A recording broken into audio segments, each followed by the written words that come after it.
Let's talk about the toolbar in the World's Skinniest Snowman in Google Forms. When you click on the World's Skinniest Snowman in the top right corner, you get a new menu. Many of these are level 1 intro to Google Forms, but some of them are for more advanced users. I'm going to skip over those.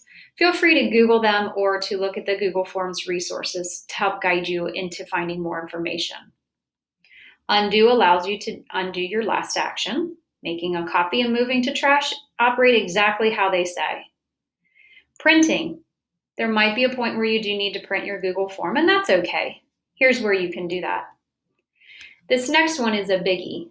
Notice there's no share button in Google Forms. Google Forms acts very differently than the other Google applications. When you want to give someone else access to edit your Google form, you're going to want to add them as a collaborator. The image does help with that. Once you open up the Add Collaborators menu, it does look very much like all of the other Google Share button options. Back in the World's Skinniest Snowman menu, add-ons is a great feature, and we've talked about that in the other webinars that we've gone over as the intros. Here's where you can get more add-ons and you can manage your add-ons. And then finally, preferences.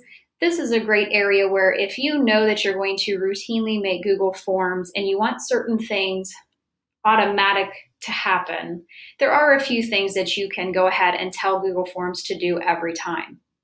When you open your preferences menu, you do have a couple of options.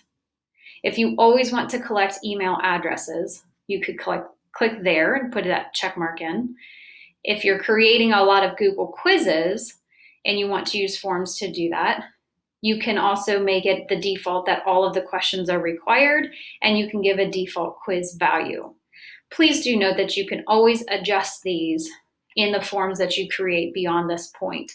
This just allows you to force these settings to everyone that you do. You would just need to individually adjust them. Let's move on to the next toolbar.